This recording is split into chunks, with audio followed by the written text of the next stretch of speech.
Hi, Annie here, and today I'm going to talk about some of my favorite shows that have been canceled too soon, in my opinion, and some of them I think it's been indisputable that they were canceled too soon because they only had a brief number of episodes to make a kind of impact and gain the public kind of viewership. But I'm going to talk about some of those. Make sure to leave me what your favorite canceled shows have been, or shows that you've been really disappointed to see go, especially kind of in relation to what I'm talking about in this video. And please subscribe if you haven't already, as I'm putting out a new video every day in September, and so that's been pretty exciting for me, but I hope you've been enjoying it as well. Stay tuned at the end of the video for the whole spiel and all that stuff there. But anyway, I'm just going to get on with it, because I know I'm in a rambly mood today, and that's always a bit dangerous when there's a camera going. Well, dangerous for me, because I got to edit it later. But, so the first show I wanted to talk about was In Case of Emergency. This was a show that starred Jonathan Silverman and Greg Germann, and oh, there's just like a lot of familiar faces in it, and they played a group of high school friends. They had continued to like go on with their life and all this stuff, but for whatever reason in their 30s, they now were, the idea was that they were each other's in case of emergency. Their life was kind of in flux for a number of the characters when we first meet them. I believe one has just split up from like a long-term partner. One of the other guys had been fat in high school and now in this big multi-million-dollar company, but still like kind of didn't have his life together. And then one of the girls, she was working in a massage parlor because life had really taken a turn, and she was just, you know, doing what she had to do to pay the bills. So there was this kind of great kinship. Jonathan Silverman was like the kind of anchor character, and I really liked it. It came out in 2007 and it got 12 episodes, which isn't very much to like kind of gain a viewership and all this stuff, but I also think it was just one of those shows that was like mistimed. I feel like there was a bunch of comedy shows that came out kind of through those kind of mid-2000 years that didn't end up getting kind of a fair shake, because comedy, you know, it was very much like a shifting sands at that point as things redistributed, and sometimes shows were not ending up, I think, in the right place for them. You know, if they were a single camera show but ending up among multicams, or they still had a multicam feel, like people didn't know what to do with them or where to put them, and I think that was part of the problem.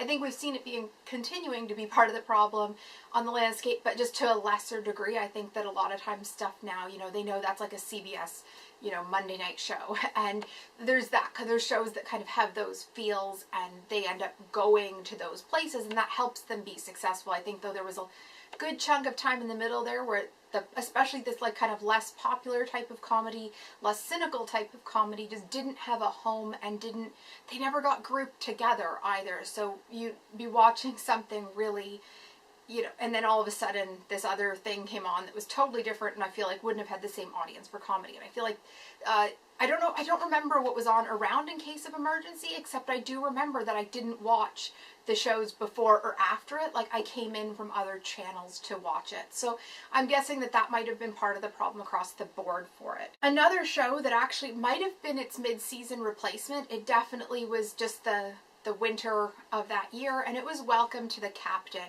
And this was a show like Jeffrey Tambor, Raquel Welch, Chris Klein, lots of familiar faces, and it was set in this hotel in Los Angeles, and it was like a long-term residence hotel primarily. So it was, you know, people coming in, whether it be for like a few months or a few years, but the idea was some people were there much longer, but I believe it was like a hotel, or like the short-term stay apartments, that kind of thing.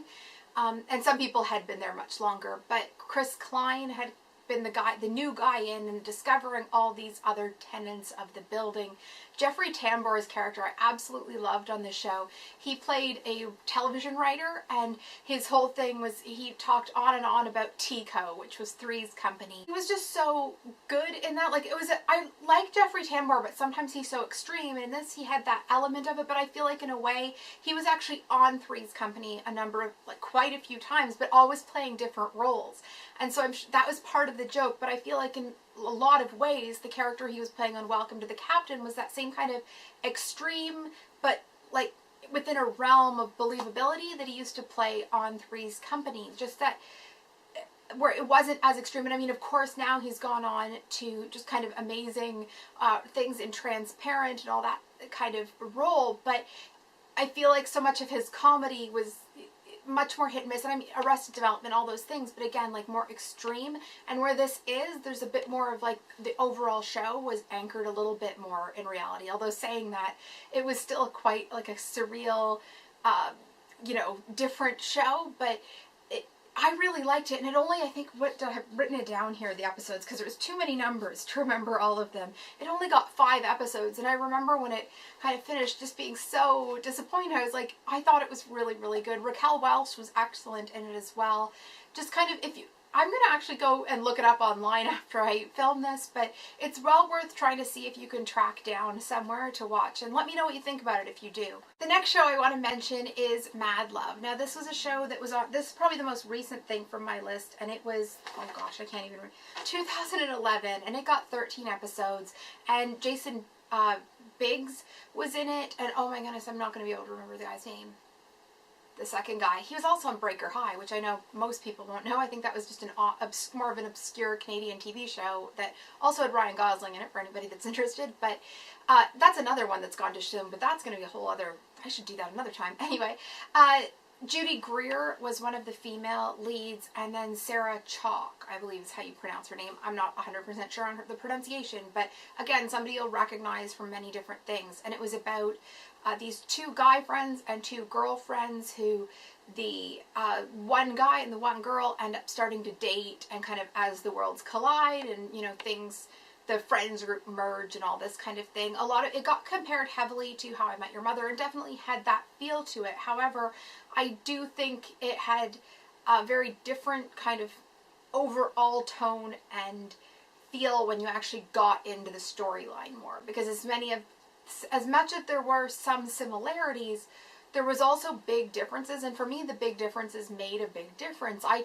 actually preferred Mad Love, I think, to How I Met Your Mother. I found it just, I don't know, it just pushed the buttons better for me. I think for me the story seemed to be a bit more solid. I like the device that How I Met Your Mother used in the like kind of backwards storytelling and all that, but it did have its limitations, and I felt like sometimes the writers maybe weren't as 100% sure where the story was going, and whether that was true or not, that's something that I just kind of felt. Sometimes I felt like things didn't always wrap up very good, and of course that just happens when you're writing that many episodes and all this stuff over the course of, you know, years and years and years. But I did really like Mad Love. I wish that it had gotten a longer run. I'm very happy that everybody went on to do kind of amazing things, especially Judy Greer, who I'd seen her in a lot of things. You know, she was always like, oh, it's that girl type thing when I saw her, but when I watched her in that, I started to go actively seek her out in more stuff, because I was realizing like how much I liked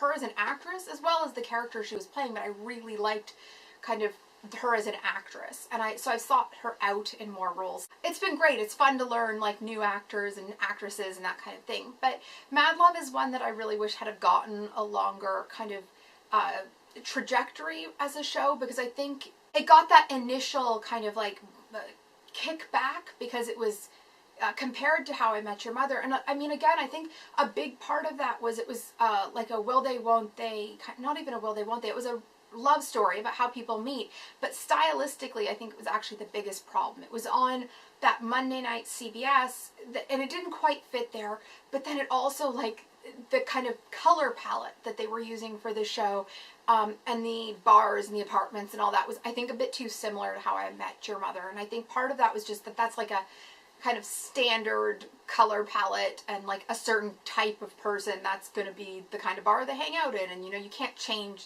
that too much, but at the same time I think it just looked too much like How I Met Your Mother to ever kind of manage to get over that wall and have people just kind of go into it without that being the, oh, this is too much like that. Because How I Met Your Mother, I feel like, was also right at the peak kind of people loving it at that point. So there's that.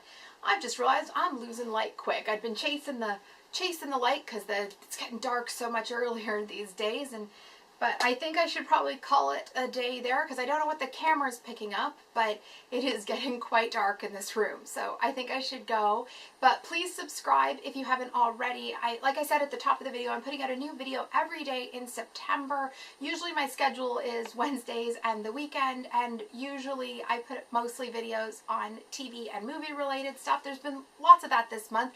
My musical series has gone up every Wednesday and a few more scattered throughout. I also have been posting more videos this month than usual, like lifestyle and crafting type stuff, but I think as we go into October, that'll go more back into the normal, like kind of balance of things where it's mostly TV and movie related for the time being. So give this video a like if you enjoyed it. I can't remember if I've said this now. Subscribe if you haven't already, and don't forget to leave a comment about what shows that have been canceled, especially comedies that have only had that have had less than one season, let's say, that you've been really disappointed about. And yeah, I'll let you go and talk to you soon. Bye.